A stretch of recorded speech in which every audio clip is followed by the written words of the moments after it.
Alright, welcome back Sonic Artists. This is a quick tutorial on FLO2, which is our fundamental waveforms project. You're going to be creating 5 different sound effects that could be used in a video game or in a movie to kind of play around with the 3X OSC, which is an instrument that uses 3 different oscillators to make different sounds. And this is all about using fundamental waveforms. What are fundamental waveforms? Well, they're the basic building blocks of sound. These are the 5 different kinds of sounds we're going to be making. We're going to create a power-up sound. We're going to create a penalty sound. We're going to create an alarm sound. We'll create a special ability sound, and then you'll create a 5th sound, which will basically be a sound of your choice. Each sound should be about 1 to 10 seconds, and they should be played one right after each other. I'd like you to label each sound with the speech generator, and we'll talk about how we can lay out that template before we do anything else. You'll submit an MP3, a FLAC, and an MP3 or MP4 video screencast of your project. Let's get into it. So let's first talk about what single cycle waveforms are, or basic waveforms. There's a sine wave, which looks like this. We can recreate any sound using only sine waves, and that's what an additive synthesizer does. Other types of sounds, we have a square wave, which looks like this. We have a triangle wave, which looks like this. And we have the sawtooth wave, or a saw, which looks like this. These are the basic waveforms, and we'll see how we can create them with the 3X OSC. I'm going to open up FL here.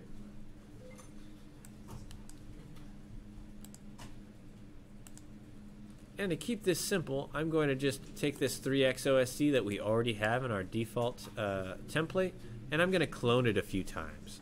So the first thing I'll do is I'll go in here and I'll right click on my 3X OSC, and I'm going to click on clone. And I'm just going to do this a few times. I want to have 5 of them. So I'm just going to click on 3X OSC, clone, clone, clone. Alright, so I have 5 oscillator clones. Perfect.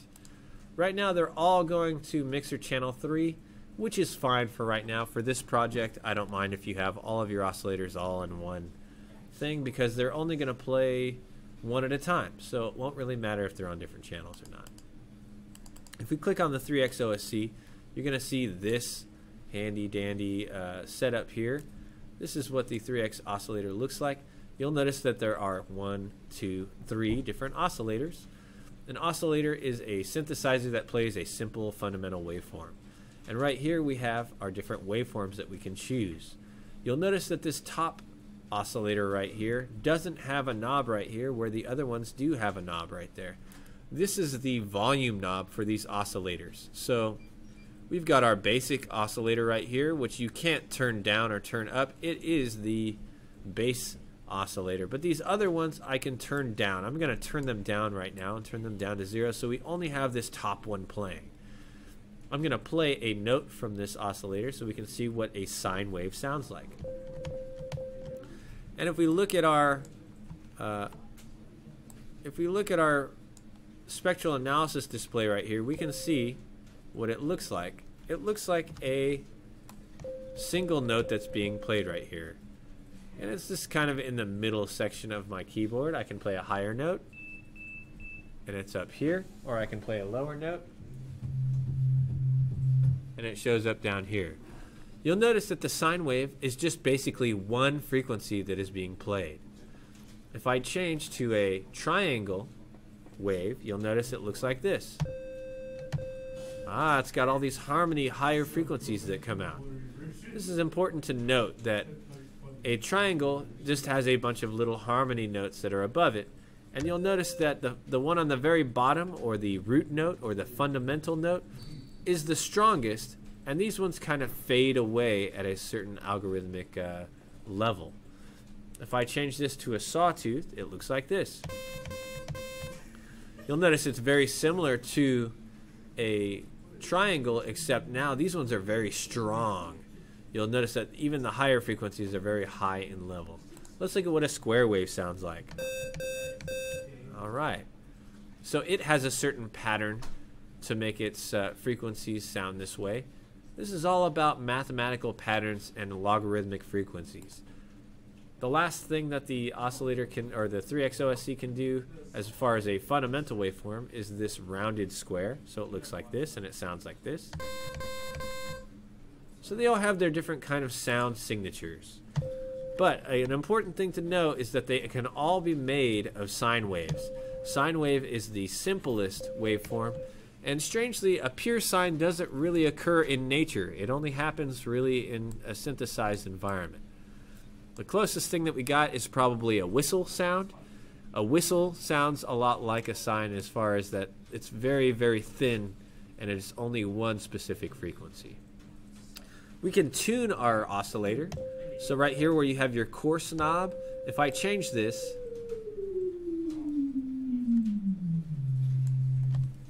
you'll notice you change what note is being played from that oscillator. This note, or this knob right here, is your fine tuning, so I can take this.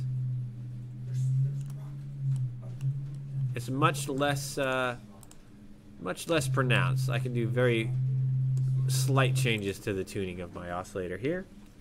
And over here, this is the panning for my oscillator, so I can make it play only in the left speaker or in the right speaker, or a mix of them therein. There's also a detuning knob right here, which I can use to detune. You'll notice that it adds some kind of garbly effects here into my oscillator.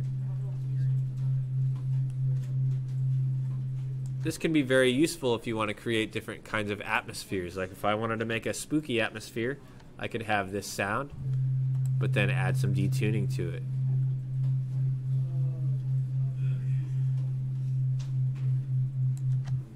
This gives different kind of atmospheric effects. You can reset any one of these things simply by clicking on the knob or the fader and going to reset. Alright, now that I have my oscillators ready, the first thing that I want to do is I want to create a pattern for each one of these things, and I also want to create a speech generator for each one of my sounds as well. So the first thing I'm going to do is I'm going to add. I'm going to click on the channel rack over here. I'm going to click on add a channel, which is this plus, and I'm going to choose the speech option, which is up here on the very top. I click on that and it will let me type in a word here, and I can hear what that word will sound like. I'm going to call this one power up.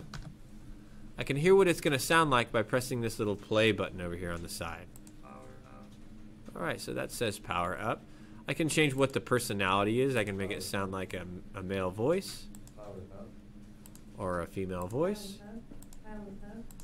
or a whole bunch of different things. A robotoid.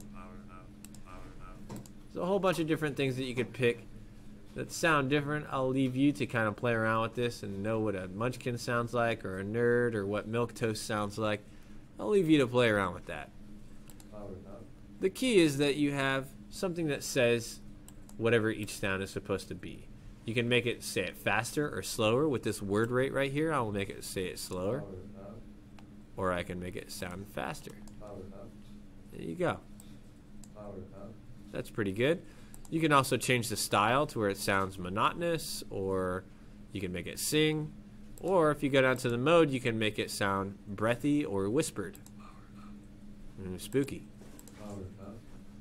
Alright, so those are your different options for your speech properties. You can also change what its original note is when it says something.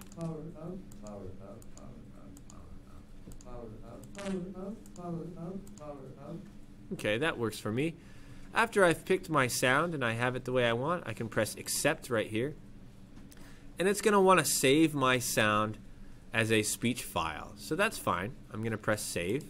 And now it has that speech file saved as a specific sound.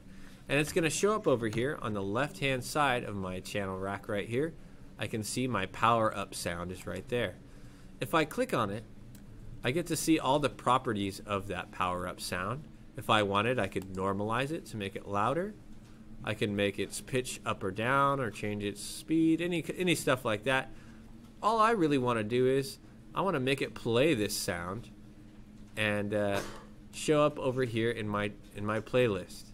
So I could do that either by making it play a MIDI note of that power up, or I could drag this waveform into my arrangement window. That's what I'm going to do. I'm going to click on this waveform and click and drag it to make it go into my arrangement window. So here I'm going to put it here. After I do that, you're going to see something where it asks you the same thing. Basically, you just press accept and it's going to save a version of that waveform right here in the playlist. So now if I play my song, I hear that power up. There we go. I'm going to do the same thing for each one of my other sound effects. So I'm going to go back over here.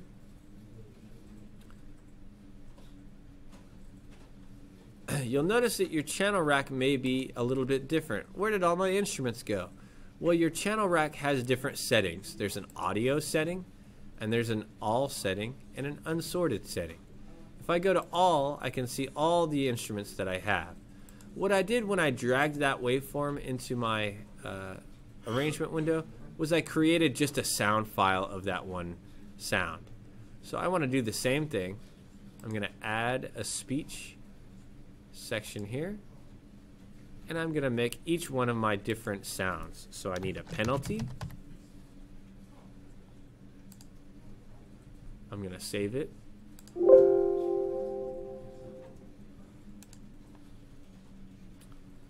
And now you should see it down here as a sound effect. If I click on it, I should hear it. I can click on normalize to make it louder. There we go. Then I'm going to click and drag this file in here, set it as the next sound, and then make sure you save and accept it. So now it shows up as a different sound effect. I have my power up, and then I have later on I'm going to have my penalty sound effect. There we go. So after I have power up here, I want to play a power up sound. Let's see how we can do that. If I go back into my all settings of my channel rack, I can see my 3x oscillator here. I'm going to make a sound that sounds like a power up. To do that, first I'm going to pick my fundamental waveform. I'm going to pick one of these sounds. I could pick any one of them except for maybe the noise sound. If I pick the noise sound, it might not sound that good. It's probably a little bit too much because it's staticky. I'm going to pick this kind of sound. Okay, that works. What I want to do is I'm just going to play one note. I'm going to pick one note. If I click here in my channel rack, I'm going to pick my 3x oscillator here. I'm going to right click on it and go to piano roll. And now I get to see my piano roll here. And I just want to play one note. I'm going to play one note. This is going to be my sound effect. Your sound effect can be however you want. You can draw however many notes you want. I'm going to show you how to use the arpeggiator to create some of these effects. So right here I have this note, and it sounds like this when I play just the pattern. If I go up here to my transport controls, I can change to make it into pattern mode, so I hear just this one pattern played. So it's just one note right now.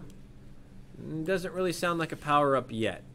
But I'm going to go back into my 3x oscillator here. And up here where I see my gear icon, I can click on that and you'll see some different things pop up. We're going to talk about some of these other things very soon, like this. This is the envelope, and we're going to talk about what that is. There's attack, decay, sustain, and release. We're going to talk about what that means and how to use that a little bit later. Right now, though, we're going to check out our wrench, because last lesson we talked about this arpeggiator. I'm going to use that arpeggiator for these sounds today. So if I just press play, right now it's just one note. If I change my arpeggiator to go up, then it's going to play just one note still. But if I change my range to go up, now it's going to play two notes. Ah, okay. So it's going to go up in range just one octave. It plays this note, and then it plays this note. If I wanted to change the gate is how long that sound is played. So right now, they play right next to each other. But if I change this gate,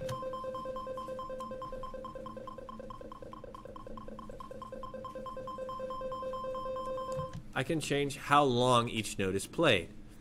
You'll also see this time knob that changes how fast each note is changed.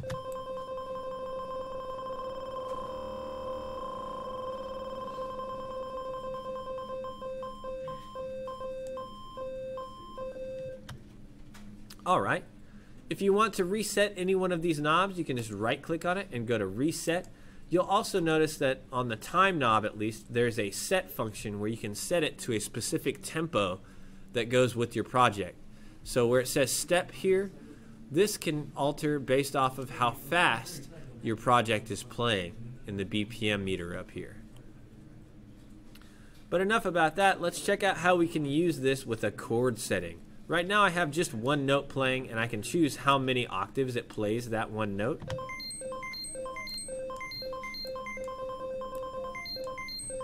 So I can make it play 5 octaves worth or just 2 octaves worth. I can make it repeat a certain number of times. Let's see what that would sound like.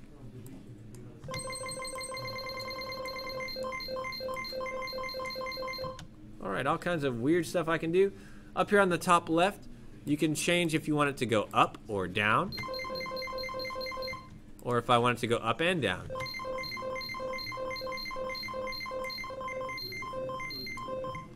Right now it's just playing this one note, but you'll notice right here there's a chord section where I can make it play different chords. Now there's 2 ways you can do this. With the auto sustain function, I can draw the notes that I want right here in my piano roll and it will play through those notes. So let me just pick some notes here. And now it's going to cycle through these 3 notes.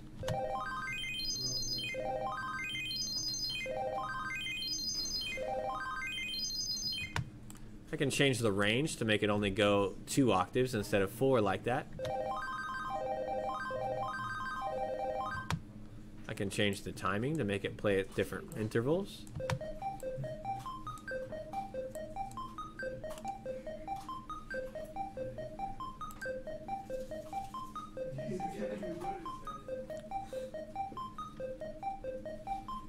I can make it go down or up. Alright, very cool. This is going to be a power-up sound, so I want it to probably ascend. That sounds like something a power-up would do. Very cool. Now you don't have to necessarily draw out the notes like this. I'm going to take these notes out and just have one note. But what I'm going to do with this one note is I'm going to choose a chord with this section right here. Where it says chord, I can pick this, and you'll notice this menu has a whole bunch of different options of things you can pick. I'm going to pick something that sounds like it would be a power-up. Let me try major bebop. What does that sound like?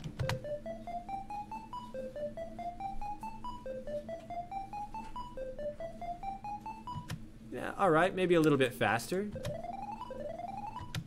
Maybe just one of those. Yeah, let me take this and drop it down a little bit. Just to that point. Maybe a little bit longer. Yeah, that's a good power-up sound. Alright, so now I have my sound ready. If I wanted to, I could go back into my sound choice with the 3X oscillator by clicking on this little, what looks like an Edison plug-in that you'd like an electrical plug. If I click on that, I'll get back to my options for my sounds. So I can now go in and see what it sounds like with these different waveforms.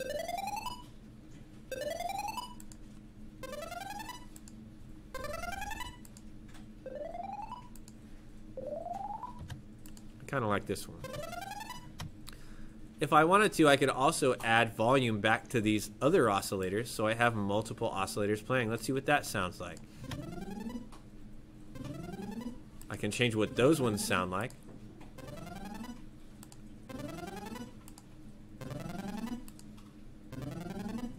I can also change what the tuning is for each particular oscillator.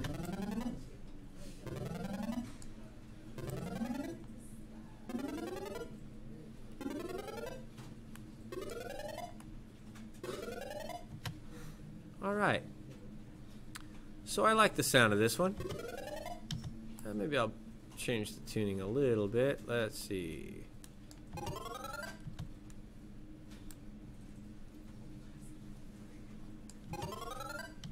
Yeah, there we go. I like the sound of that one.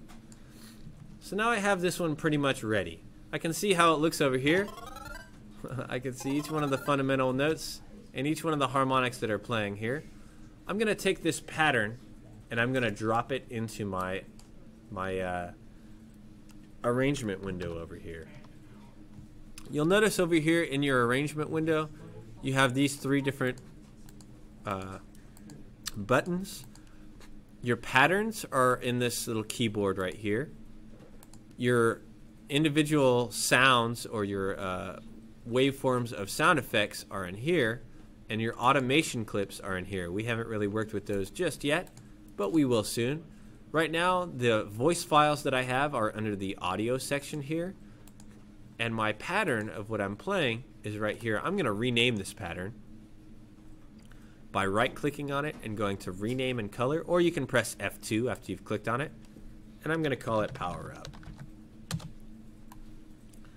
After I've clicked on it here and I've made that a selection, I can click on it over here and it should play that sound, or it knows to play that particular pattern, which is the one I just made.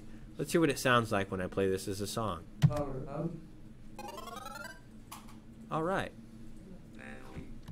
My next one is going to be penalty, so I'm going to want to put a penalty sound after this, and I'm going to want to make a speech sound for each one of the other things. There's an alarm, there's a special ability, and you're going to make one more user-defined thing. Now, something important to keep in mind, each time you create a sound effect, you're going to want to create a new pattern. To create a new pattern, you go up here. Underneath your clock here, you're going to see a pattern drop-down menu. You can click on the plus sign to make a new pattern, and I'm going to call this one penalty. If you click on this section right here, you can see all your different patterns up here. I have a power up pattern, which is this one. If I want to hear just the pattern, I can click on my pattern player up here in my transport. That's what patterns, the power up sounds like. If I change this to penalty, you'll notice that goes away because I don't have anything on my penalty yet. I'm going to choose a different oscillator, not the same one. I'm going to choose this 3x oscillator 2 because I want it to have different waveforms. I'm going to make my penalty very simple. I'm going to make it just a low square. Maybe just a couple notes. Let's see. What would a penalty sound like? I want a lower sound. I'll use these notes.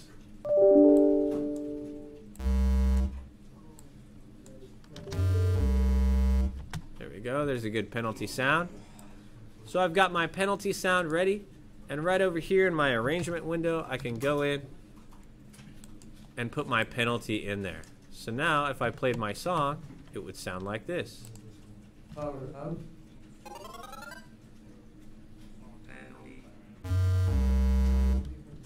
All right.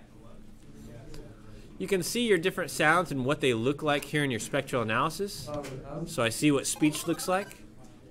Power up. There we go. You're going to want to do this for each one of your sound effects and then submit a screencast of your FL project being played, and also an MP3 and a FLAC file of the same project. I hope you have fun with this. This is the beginnings of sound design. You have to play around a little bit with fundamental frequencies, and we're going to dive in a little bit more after you play around with this and get a little bit of practice with it. I hope you have fun, and I will talk to you again soon.